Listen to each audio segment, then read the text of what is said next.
Olá, sejam muito bem-vindos a mais um mergulho profundo nas nossas análises literárias. Hoje a gente vai voltar literalmente para a poeira da antiga Mesopotâmia para dissecar nada menos que uma das histórias mais antigas e vitais de toda a humanidade, a Epopeia de Gilgamesh. A ideia aqui é atuar como contadores de histórias e também como críticos literários rigorosos, sabe? Vamos destrinchar esse épico não só como uma relíquia arqueológica no museu, mas como um texto que, incrivelmente, ainda pulsa com os nossos medos e desejos mais profundos de hoje. É uma jornada, então? Então, vamos direto aos fatos? Aquele que o abismo viu. É exatamente assim, com essa frase de arrepiar que começa a versão padrão babilônica do poema. E o que é realmente fascinante sobre esse encantamento logo de cara é como ele dita o tom do que vem por aí. Olha, não estamos lidando com uma simples aventura de músculos, espadas e monstros. De jeito nenhum. A gente nota uma mudança temática super profunda aqui. A história sai do puro heroísmo físico brutal e entra numa melancolia extremamente filosófica sobre os limites do que significa ser humano. Para manter o nosso rigor acadêmico, a gente precisa entender que o texto do poema não surgiu do nada. Ele tem uma estratigrafia que cobre mais de 1 milênio de evolução. É muito tempo.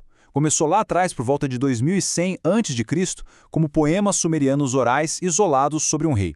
Depois, evoluiu na antiga Babilônia para contos unificados de heroísmo. Mas o pulo do gato, o detalhe crucial dessa evolução toda, está na última fase, entre 1300 e 1000 a.C. Um editor e exorcista chamado Sinlegi Unini pegou esse material e deu uma nova roupagem. Ele transformou aquele aventureiro imaturo num sábio calejado pela dor. Foi aí que nasceu essa meditação tão profunda sobre a mortalidade. Parte 1. Tirania, natureza e cultura. Com essa base acadêmica montada, a tabuleta 1 já nos joga direto na majestosa metrópole de Uruk e nos apresenta o seu governante, que é formidável, mas cheio de falhas.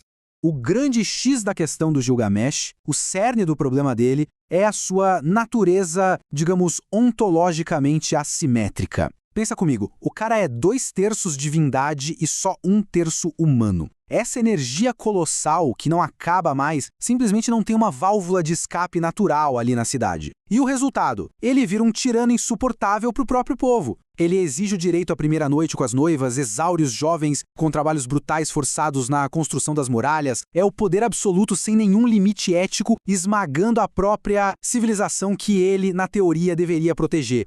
E aqui a gente entra numa das comparações mais fantásticas para quem estuda literatura comparada. Para tentar dar um freio no rei, os deuses criam Enkidu, que é um homem totalmente selvagem, das estepes. E a forma como o Enkidu é domesticado pela sacerdotisa Shamhat, através do sexo, é frequentemente contrastada com a história de Adão e Eva no Gênesis. A crítica literária chama isso de princípio de inversão. Olha que interessante. Enquanto lá em Adão e Eva a busca pelo conhecimento dá naquela expulsão trágica do paraíso, aqui a perda da inocência animal do Enkidu é, na verdade, o pré-requisito para ele alcançar a dignidade, a amizade e se integrar na cidade-estado. Para os mesopotâmicos, a civilização é um triunfo absoluto e não uma queda. Parte 2. A ubris e o castigo.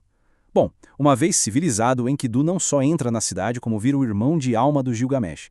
Juntos, na tabuleta 6, eles matam monstros e voltam triunfantes. Mas sabe como é? Glória demais atrai olhares perigosos. E o olhar, nesse caso, é da poderosa deusa do amor e da guerra, Ishtar. Isso nos leva a um conceito super importante nos estudos literários, a ubris, que é aquele orgulho desmedido, aquela autoconfiança que acaba atraindo a ira divina. Ishtar propõe casamento a Gilgamesh. E o que ele faz? Ele não só diz não, ele rejeita a deusa com um sarcasmo absurdo, listando um por um os finais trágicos de todos os ex-amantes dela, de pássaro com asa quebrada a pastor que virou sapo. Essa arrogância tremenda de humilhar uma deusa maior é a ubris que sela cosmicamente a perdição dos dois.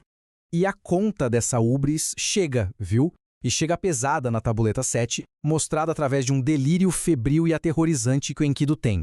O Alto Conselho dos Deuses, Anu, Enlil, Ea e Shamash se reúnem e decreta: um preço altíssimo tem que ser pago por eles terem exterminado os Guardiões Celestes como o monstro Humbaba e o Touro dos Céus.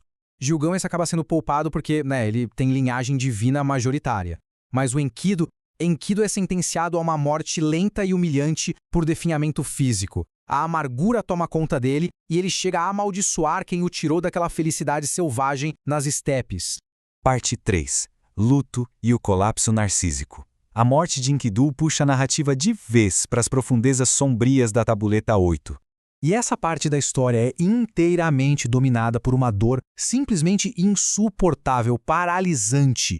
É, sem dúvida, a essência da mais bela elegia de toda a antiguidade.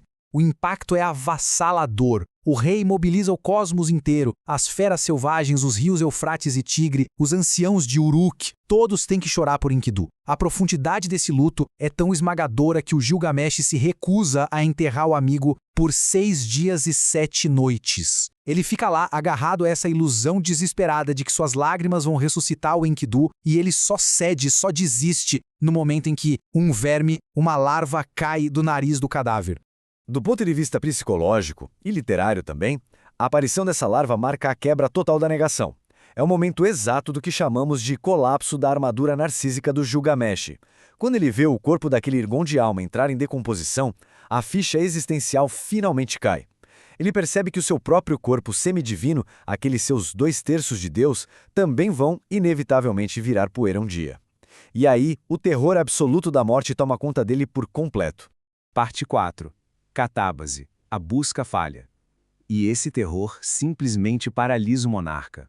Na Tabuleta 9, vemos um Gilgamesh traumatizado. Ele abandona o reino, veste-se com peles de leão e mergulha de cabeça numa busca frenética pelo segredo da vida eterna. Ou seja, ele regride do ápice da cultura de volta à selvageria. Essa fuga leva o rei às montanhas de Machu, um lugar considerado intransponível. Estruturalmente, isso é o que a gente na academia chama de catábase, a clássica descida mítica ao mundo subterrâneo, ao desconhecido. Ele chega a implorar aos assustadores homens escorpião para deixá-lo percorrer o perigoso caminho do sol. É uma descida desesperada ao útero cósmico da morte, na esperança de algum tipo de renascimento.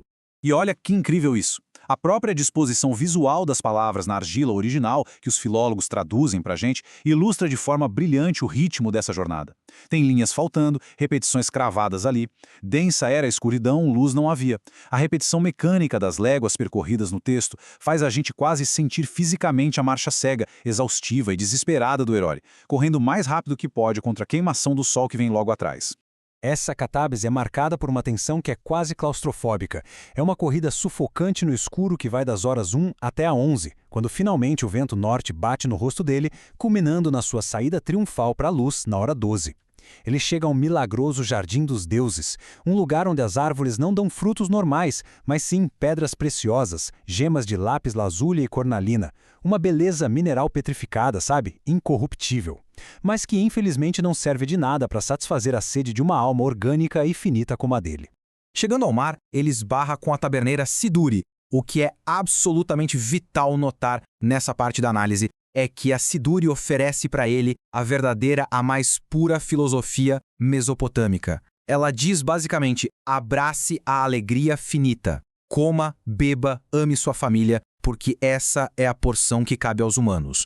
Mas o Gilgamesh, ele tá cego pela raiva e pela dor.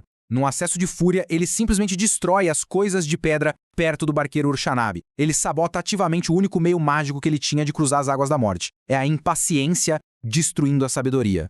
E aí, quando ele finalmente, aos trancos e barrancos, encontra o Utnapishtim, que é o imortal sobrevivente do grande dilúvio, bom, toda a busca intelectual e mágica desmorona completamente. Na Tabuleta 11, Gilgamesh tenta vencer a morte, mas ele falha no teste mais básico possível, o de não dormir por 7 dias. O relógio biológico dele é incontornável, e isso fica provado porque colocam pães do lado dele e os pães vão mofando enquanto ele apaga de sono. Para piorar, no golpe final, ele consegue resgatar uma planta mágica de rejuvenescimento do fundo do oceano, e o que acontece? Ela é banalmente roubada por uma simples serpente enquanto ele tomava banho. A magia toda, o prêmio final, levado embora por um réptil. Fim de jogo.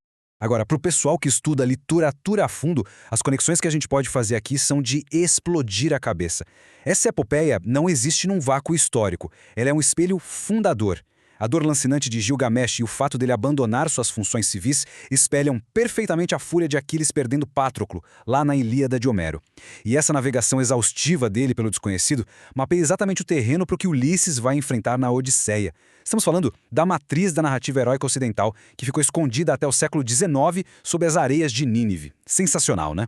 Parte 5. O legado da finitude. E assim chegamos ao clímax estrutural e existencial do nosso mergulho de hoje. É o momento em que a busca mágica morre de vez e a verdadeira sabedoria civil toma o seu lugar. Retornar de mãos vazias, por mais incrível que pareça, representa o triunfo final do nosso herói. Ao chegar de volta e apontar as magníficas muralhas de Uruk para o barqueiro, Gilgamesh finalmente aceita sua finitude biológica. Ele entende a lição. A única imortalidade real, palpável, não está em fugir da morte ou buscar plantas mágicas, mas sim no que a gente constrói eticamente para a coletividade. É a cultura, a escrita, as realizações civis que sobrevivem à fragilidade da nossa própria carne. Ah, e como um detalhe crítico final aqui, não podemos deixar de dar um rápido aceno à tabuleta 12. Estruturalmente, para os acadêmicos, ela funciona como um apêndice filológico, traduzido lá do sumeriano. Ela rompe um pouco a linha do tempo principal da narrativa para mostrar uma nova descida do Enkidu ao submundo para recuperar objetos sagrados, mas desrespeitando rígidos tabus mortuários. Isso serve para sublinhar de forma bem impiedosa as regras irrevogáveis do abismo, reforçando mais uma vez a linha absoluta inquebrável entre a vida pulsante e o silêncio eterno. E a gente encerra essa nossa explicação deixando uma pergunta monumental no ar para reflexão. O épico de Gilgamesh prova que o poder só é realmente útil à civilização quando ele encontra limites éticos. Mas, olhando para toda a história humana, será que a domesticação do poder absoluto e a contenção da arrogância sempre vão exigir um confronto traumático com o nosso próprio fim? Fica aí essa ponderação final sobre uma obra que, milênios depois, continua vivíssima e imortalizada naquelas velhas palavras gravadas no barro. Um grande abraço e a gente se vê na próxima análise.